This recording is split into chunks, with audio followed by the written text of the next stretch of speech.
Halo, salam rekan-rekan semua. Kembali lagi bersama kelompok 2 akan berbincang hangat antar generasi. Ada generasi Z, generasi milenial, dan generasi X. Dengan topik wawasan kebangsaan dan bela negara. Mari kita dengar apa kata mereka. Selamat menyaksikan. Warahmatullahi wabarakatuh.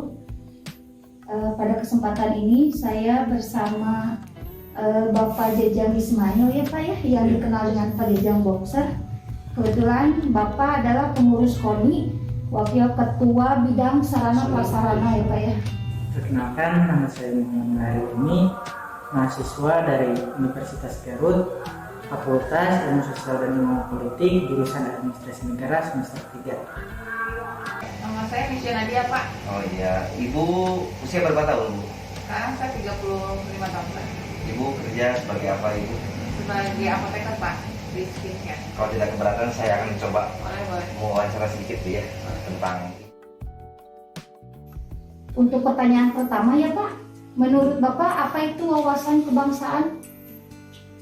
Wawasan kebangsaan merupakan cara pandang kita dalam berkehidupan bermasyarakat di wilayah kebangsaan Indonesia ini, maupun dimanapun kita berada. Kondisi ini diupayakan untuk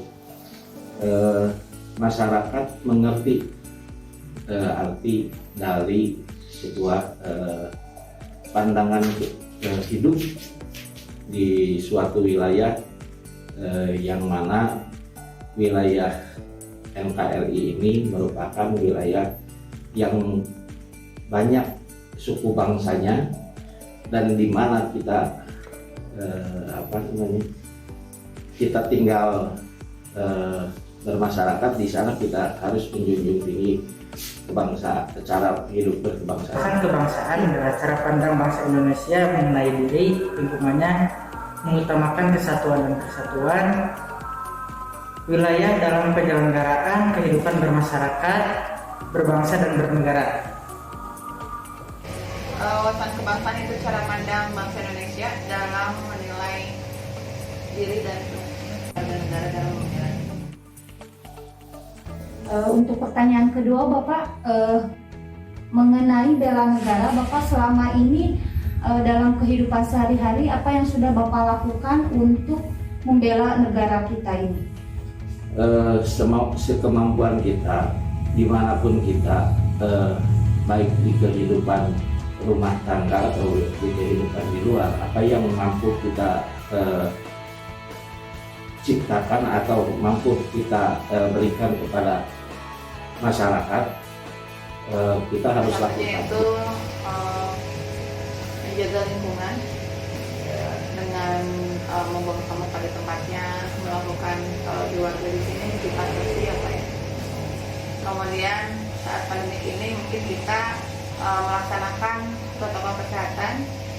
Terus sekali ya, kita selalu menerapkan protokol kesehatan ya untuk mencegah penularan dan mudah-mudahan pandemi COVID ini cepatnya beres. Amin.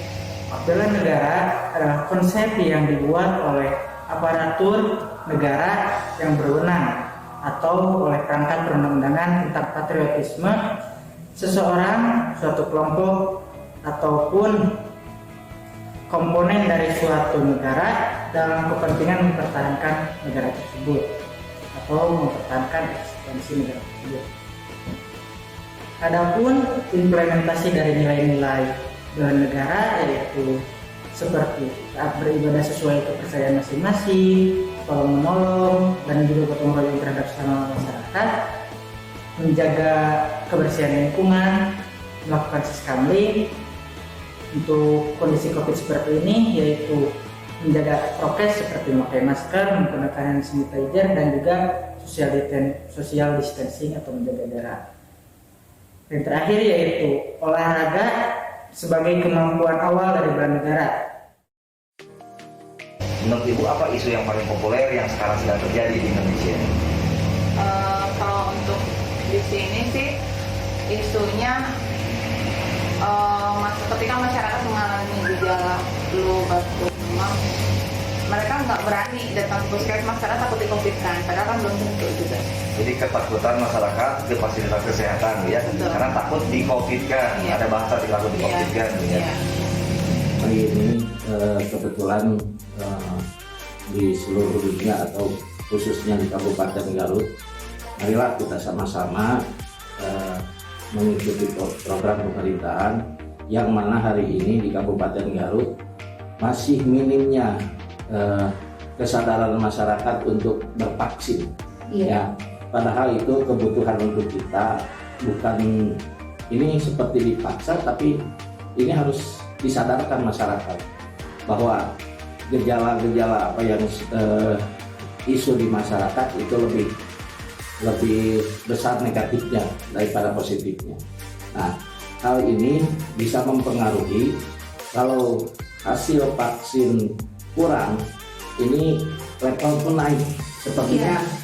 Sepertinya kita COVID itu bertambah, padahal yang dinilai masuknya COVID itu semakin meningkat ke level 3, padahal kesadaran masyarakat untuk bervaksin yang kurang, Iya. masih di bawah 5% kalau gitu. Iya, betul Bapak.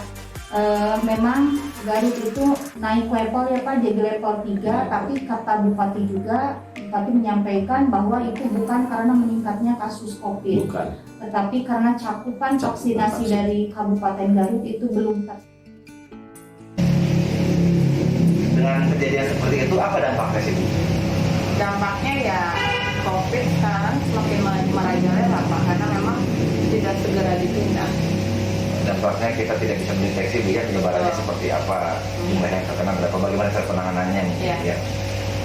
Adapun dampak isu global COVID-19 yaitu yang pertama, terjadi krisis ekonomi di negara kita akibat diberlakukannya PPKM.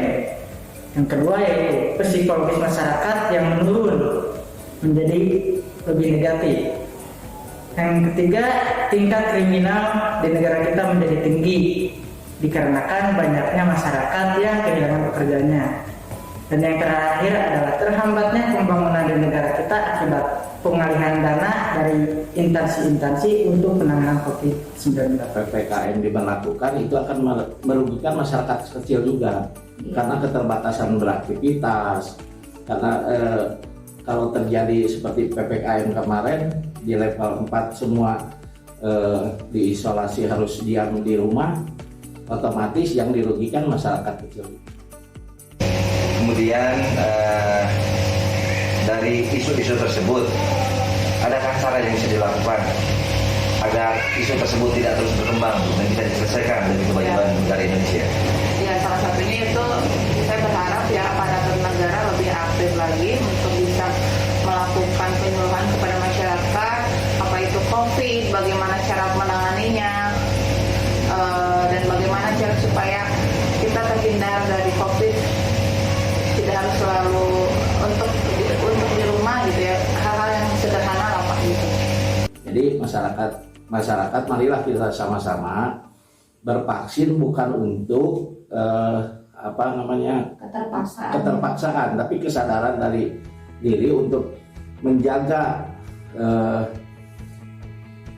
diri kita untuk orang lain ataupun orang lain untuk kita. Iya. Jadi marilah sama-sama PPKM ini jangan terjadi lagi, dengan kesadaran untuk di wilayah masing-masing untuk mengikuti vaksin. Iya. Kemudian pertanyaan yang terakhir mungkin Bapak, ini ada keterkaitannya dengan jabatan Bapak di KONI. Kemarin ada kegiatan PON. Menurut Bapak kegiatan PON yang diselenggarakan di Papua katanya ya Pak ya? Iya. Itu bagaimana prokesnya?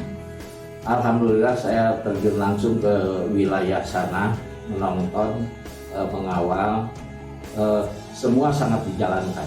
Semua di sana prokes, mencuci tangan, hand sanitizer, terus bermasker. Semua masyarakat pun menjaga hal tersebut untuk kebersamaan lancarnya PON di Papua itu.